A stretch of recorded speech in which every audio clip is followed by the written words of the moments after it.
Hello everyone, my name is MJ Vilches, and welcome to part 3 of creating the Prophecy of Grey 3D artwork.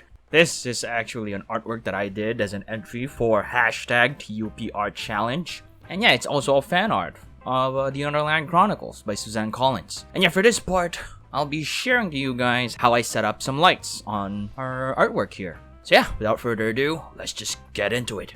So yeah, unlike the previous parts, this part will have a different format to it because it's just a bunch of tedious tasks that, I already did on the previous part, so I don't really have to show that to you. For example, in this part, I'm actually just fixing up some shaders, which involve just tweaking some settings of the different aspects of our shader here, like tweaking the color or how dark or light stuff are. And in this part, I only did some tweaks to achieve the final look of the shader.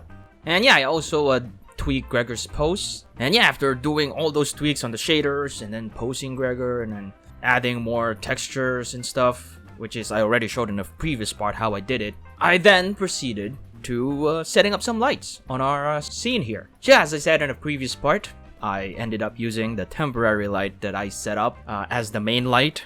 And then I added lights for the secondary light, which is, according to the story, there's a secondary light which came from the torch that Gregor and his company brought. And then I always try to achieve a rim light effect on my artworks, like how I'm doing here, which kind of didn't really give a rim light effect, but it still gave a nice like bluish tint on Gregor's back here.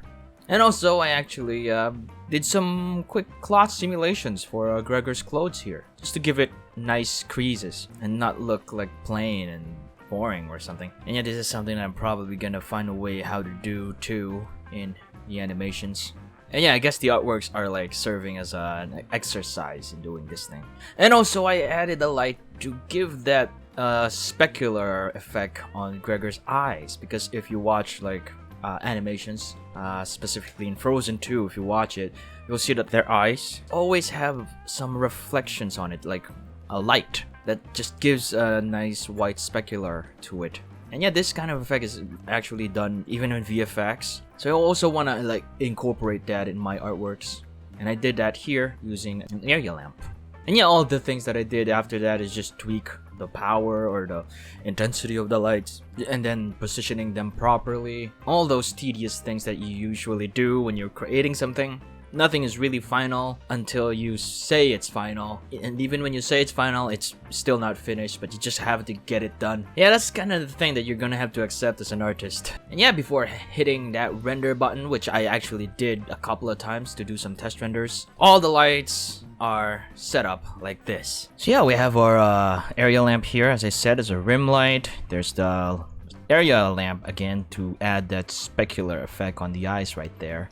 And then there's the main light, which is the small oil lamp that is already in the prophecy room. And this is the secondary light, which comes from the torch that Gregor and his company brought. Yeah, we have 4 lights for our lighting setup here.